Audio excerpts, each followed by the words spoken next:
আসসালামু আলাইকুম, স্বাগতম নিউজ দর্পণ সংবাদে। আমি মোহাম্মদ জাকারিয়া আজকের সব আন্তর্জাতিক খবর নিয়ে হাজির হয়েছি। শুরুতেই জানিয়ে দিব সংবাদ শিরোনাম, তারপর বিস্তারিত। যুদ্ধ কখন এবং কিভাবে শেষ হবে সেই সিদ্ধান্ত নেবে ইরান, আব্বাস আরাগচি। ইরান দীর্ঘমেয়াদী যুদ্ধের জন্য প্রস্তুত, লারিজানি। ইরানের সার্বভৌমত্ব রক্ষায় পাশে থাকার ঘোষণা চীনের। খামেনি আমাকে মারার আগেই তাকে মেরেছি, ট্রাম্প। ইরান ইসরায়েল যুক্তরাষ্ট্র সংঘাতে যুদ্ধবিরতির আহ্বান জানিয়েছে রাশিয়া আমিরাত। আসসালামু আলাইকুম, স্বাগতম জানাচ্ছি নিউজ দর্পণ সংবাদে। আমি মোহাম্মদ জাকারিয়া। এতক্ষণ শুনছিলেন সংবাদ শিরোনাম, এবার বিস্তারিত। ইরানের শীর্ষস্থানীয় কূটনৈতিক এবং পররাষ্ট্রমন্ত্রী আব্বাস আরাগচি, যেখানে তিনি স্পষ্টভাবে উল্লেখ করেছেন যে বর্তমান সংঘাত বা যুদ্ধ কখন এবং কিভাবে শেষ হবে সেই চূড়ান্ত সিদ্ধান্তটি একমাত্র ইরানই নেবে, যা মূলত আন্তর্জাতিক সম্প্রদায়ের কাছে একটি কড়া বার্তা হিসেবেই বিবেচনা করা হচ্ছে। এই বিবৃতির গভীরে বিশ্লেষণ করলে আমরা দেখতে পাই যে ইরান এখানে তাদের নিজস্ব কৌশলগত স্বাধীনতা এবং সিদ্ধান্ত গ্রহণের ক্ষমতার ওপর সর্বোচ্চ জোর দিচ্ছে, যার অর্থ হল তারা কোনোভাবেই বহির্বিশ্বের কোনো চাপ, অবরোধ বা তৃতীয় কোনো পরাশক্তির নির্দেশনায় নিজেদের জাতীয় নিরাপত্তা এবং পররাষ্ট্র নীতির বিষয়ে কোনো আপোস করতে রাজি নয়। আপনারা যারা নিয়মিত আন্তর্জাতিক রাজনীতির খোঁজখবর রাখেন তারা নিশ্চয়ই জানেন যে মধ্যপ্রাচ্যের এই অঞ্চলে দীর্ঘদিন ধরেই এক ধরনের স্নায়ুযুদ্ধ এবং ছায়াযুদ্ধের পরিস্থিতি বিরাজ করছে, যেখানে প্রতিটি দেশই তাদের নিজস্ব প্রভাববলয় টিকিয়ে রাখার জন্য প্রতিনিয়ত নতুন নতুন কৌশল অবলম্বন করে চলেছে। আব্বাস আরাগচির এই বক্তব্যটি এমন একটি সময়ে এসেছে যখন আন্তর্জাতিক সম্প্রদায়, বিশেষ করে পশ্চিমা বিশ্ব এবং জাতিসংঘ, এই অঞ্চলে শান্তি ফিরিয়ে আনার জন্য নানামুখী কূটনৈতিক তৎপরতা চালাচ্ছে। কিন্তু ইরান এই বার্তার মাধ্যমে বুঝিয়ে দিল যে তাদের জাতীয় স্বার্থ এবং ভৌগোলিক নিরাপত্তার বিষয়টি নিশ্চিত না হওয়া পর্যন্ত তারা কোনো ধরনের তাড়াহুড়ো করে চুক্তিতে বা সিদ্ধান্তে পৌঁছাবে না।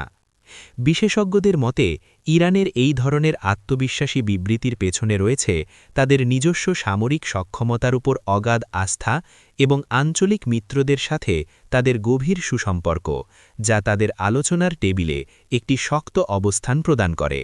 ইরান দীর্ঘমেয়াদী যুদ্ধের জন্য প্রস্তুত। ইরানের অন্যতম শীর্ষ নেতা এবং কৌশলগত নীতি নির্ধারক আলী লারিজানির এই সাম্প্রতিক মন্তব্যটি আন্তর্জাতিক রাজনীতিতে নতুন করে একটি বড় ধরনের আলোচনার জন্ম দিয়েছে, কারণ এটি কেবল একটি সাধারণ রাজনৈতিক বক্তব্য নয়, বরং এটি একটি সুপরিকল্পিত এবং সুদূরপ্রসারী কৌশলগত বার্তা, যা বিশ্ববাসীকে তাদের সামরিক ও অর্থনৈতিক প্রস্তুতির গভীরতা সম্পর্কে ধারণা দিচ্ছে। লারিজানির এই বক্তব্যের অর্থ হল ইরান কেবল স্বল্পমেয়াদী কোনো সংঘাত বা আকস্মিক কোনো পরিস্থিতি মোকাবেলার জন্যই নিজেদের প্রস্তুত রাখেনি, বরং বছরের পর বছর ধরে চলতে পারে এমন একটি দীর্ঘস্থায়ী এবং বহুমুখী সংঘাতের জন্য তারা তাদের রাষ্ট্রীয় কাঠামো, অর্থনীতি এবং প্রতিরক্ষা ব্যবস্থাকে সম্পূর্ণভাবে ঢেলে সাজিয়েছে। দর্শক, আপনারা যদি একটু খেয়াল করেন তাহলে দেখবেন যে গত কয়েক দশক ধরে ইরান নানা ধরনের আন্তর্জাতিক নিষেধাজ্ঞা এবং অর্থনৈতিক অবরোধের মধ্য দিয়ে যাচ্ছে, কিন্তু এর পরেও তারা নিজেদের একটি স্বয়ংসম্পূর্ণ প্রতিরক্ষা শিল্প গড়ে তুলতে সক্ষম হয়েছে, যা তাদের এই দীর্ঘমেয়াদী টিকে থাকার আত্মবিশ্বাস জুগিয়েছে। একটি দেশ যখন দীর্ঘমেয়াদী যুদ্ধের ঘোষণা দেয় তখন এর পেছনে তাদের বিশাল লজিস্টিক সাপোর্ট, নিজস্ব প্রযুক্তিতে তৈরি সমরাস্ত্র এবং জনগণের মানসিক প্রস্তুতির বিষয়টি সরাসরি জড়িত থাকে।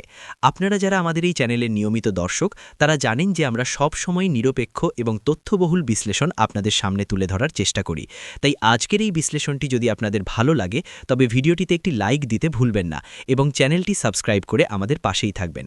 লারিজানির এই মন্তব্যের আরেকটি বড় দিক হল তারা প্রতিপক্ষকে এই বার্তা দিতে চাইছে যে কোনো ধরনের দ্রুত সামরিক আগ্রাসন চালিয়ে ইরানকে পরাস্ত করা সম্ভব নয়, কারণ তাদের ভৌগোলিক অবস্থান। ইরানের সার্বভৌমত্ব রক্ষায় পাশে থাকার ঘোষণা চীনের।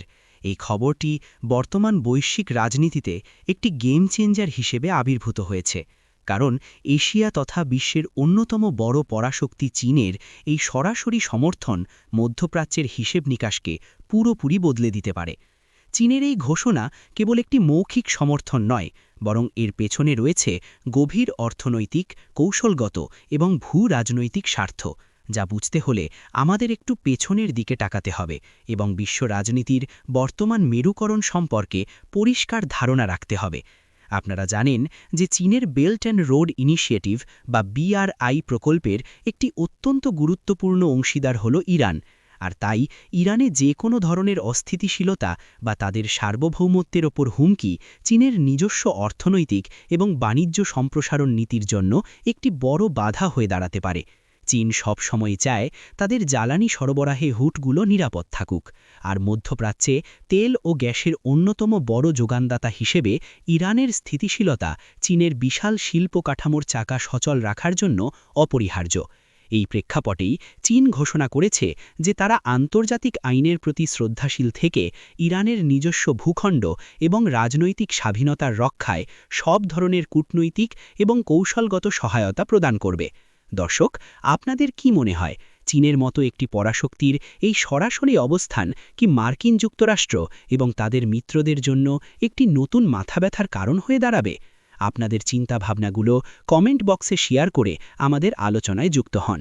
চীনের এই পদক্ষেপ মূলত একটি মাল্টিপোলার বা বহুমেরু বিশ্বের ধারণাকে আরও শক্তিশালী করছে, যেখানে পশ্চিমা বিশ্বের একক আধিপত্যের বিপরীতে ব্রিক্স এবং সাংহাই কোঅপারেশন অর্গানাইজেশনের মতো প্ল্যাটফর্মগুলোর মাধ্যমে নতুন বলয় তৈরি হচ্ছে। আন্তর্জাতিক সম্পর্ক বিশ্লেষকরা বলছেন, খামেনি আমাকে মারার আগেই তাকে মেরেছি। ডোনাল্ড ট্রাম্পের এই ধরনের তীব্র, আত্মবিশ্বাসী এবং আক্রমণাত্মক রাজনৈতিক বক্তব্য মার্কিন যুক্তরাষ্ট্রের অভ্যন্তরীণ রাজনীতি এবং আন্তর্জাতিক অঙ্গনে এক নতুন বিতর্কের জন্ম দিয়েছে, যা তার নিজস্ব রাজনৈতিক স্টাইল এবং অতীত কৌশলগত সিদ্ধান্তগুলোর একটি স্পষ্ট প্রতিফলন। যদিও সংবাদ শিরোনামে মেরেছি শব্দটি ব্যবহার করা হয়েছে, তবে আন্তর্জাতিক কূটনীতি এবং রাজনৈতিক বিশ্লেষণের ভাষায় এটিকে মূলত পূর্ববর্তী মেয়াদে ট্রাম্প প্রশাসনের নেওয়া কিছু চরম কৌশলগত পদক্ষেপ এবং হুমকি নির্মূলের একটি রূপক বা আক্ষরিক রাজনৈতিক দাবি হিসাবেই দেখা হচ্ছে। ডোনাল্ড ট্রাম্প সবসময়ই নিজেকে একজন শক্তিশালী এবং আপোষহীন নেতা হিসাবে তুলে ধরতে পছন্দ করেন, যিনি তার দেশের নিরাপত্তার জন্য যে কোনো বড় সিদ্ধান্ত নিতে পারেন, এবং তার এই বক্তব্যটি মূলত আসন্ন মার্কিন নির্বাচন বা তার নিজস্ব রাজনৈতিক ক্যাম্পেইনের একটি বড় অংশ, যেখানে তিনি তার সমর্থকদের বোঝাতে চাইছেন যে একমাত্র তিনিই পারেন বাইরের বিশ্বের বড় বড় হুমকি থেকে আমেরিকাকে সুরক্ষিত রাখতে। আপনারা যারা মার্কিন রাজনীতির ট্র্যাক রেকর্ড ফলো করেন তারা জানেন যে ট্রাম্পের শাসনামলে মার্কিন যুক্তরাষ্ট্র এবং ইরানের সম্পর্ক ইতিহাসের সবচেয়ে তলানিতে গিয়ে ঠেকেছিল, বিশেষ করে যখন তিনি 2015 সালের ইরান পারমাণবিক চুক্তি থেকে আমেরিকাকে একতরফাভাবে প্রত্যাহার করে নেন এবং ইরানের উপর ম্যাক্সিমাম প্রেসার বা সর্বোচ্চ চাপ প্রয়োগের নীতি গ্রহণ করেন। এই বক্তব্যের মাধ্যমে তিনি মূলত তার সেই পুরনো কঠোর নীতির কথাই আবার স্মরণ করিয়ে দিচ্ছেন এবং বোঝাতে চাইছেন যে তিনি কখনও শত্রুকে প্রথম আঘাত করার সুযোগ দেন না, বরং তার আগেই সম্ভাব্য হুমকিকে নিষ্ক্রিয় করে দেন। এই ধরনের বক্তব্য কতটা যৌক্তিক বা এর প্রভাব কতটা সুদূরপ্রসারী হতে পারে? ইরান ইসরায়েল যুক্তরাষ্ট্র সংঘাতে যুদ্ধবিরতির আহ্বান জানিয়েছে রাশিয়া এবং সংযুক্ত আরব আমিরাত। এই খবরটি চলমান বৈশ্বিক উত্তেজনার মাঝে একটি শান্তির সুবাতাস হিসাবে কাজ করছে এবং আন্তর্জাতিক কূটনীতিতে এই দুই দেশের এমন যৌথ আহ্বান একটি অত্যন্ত তাৎপর্যপূর্ণ ঘটনা। একদিকে রয়েছে বিশ্বের অন্যতম বড় সামরিক পরাশক্তি রাশিয়া এবং অন্যদিকে রয়েছে মধ্যপ্রাচ্যের অন্যতম প্রধান বাণিজ্যিক ও অর্থনৈতিক কেন্দ্র সংযুক্ত আরব আমিরাত। এই দুই ভিন্ন মেরুর দেশের একসাথে শান্তি ও যুদ্ধবিরতির কথা বলা প্রমাণ করে যে এই ত্রিমুখী সংঘাত পুরো বিশ্বের জন্য কতটা বিপজ্জনক আকার ধারণ করেছে। রাশিয়া বর্তমানে তাদের নিজস্ব ভূরাজনৈতিক ইস্যু এবং ইউরোপীয় অঞ্চলের পরিস্থিতি নিয়ে বেশ ব্যস্ত সময় পার করছে, তাই মধ্যপ্রাচ্যে একটি নতুন ফ্রন্টে বড় ধরনের সংঘাত তাদের নিজস্ব কৌশলগত এবং অর্থনৈতিক স্বার্থের পরিপন্থী। অন্যদিকে সংযুক্ত আরব আমিরাত হল বৈশ্বিক বাণিজ্য, পর্যটন এবং বিনিয়োগের একটি নিরাপদ হাব, যেখানে যে কোনো ধরনের আঞ্চলিক অস্থিতিশীলতা তাদের অর্থনীতিতে সরাসরি নেতিবাচক প্রভাব ফেলবে।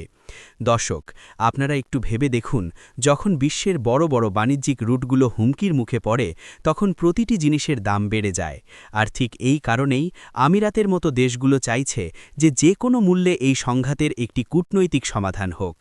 আপনাদের মতে রাশিয়া এবং আমিরাতের এই উদ্যোগ কি যুক্তরাষ্ট্র এবং ইরানকে আলোচনার টেবিলে বসাতে বাধ্য করতে পারবে? আপনাদের মতামত আমাদের জন্য খুবই গুরুত্বপূর্ণ, তাই কমেন্ট করতে ভুলবেন না। এই যুদ্ধবিরতির আহ্বানের পেছনে আরেকটি বড় কারণ হল মানবিক এবং বৈশ্বিক সরবরাহ চেইনের সুরক্ষা, কারণ মধ্যপ্রাচ্যে সংঘাত বাড়লে তা শুধু ওই অঞ্চলেই সীমাবদ্ধ থাকবে না।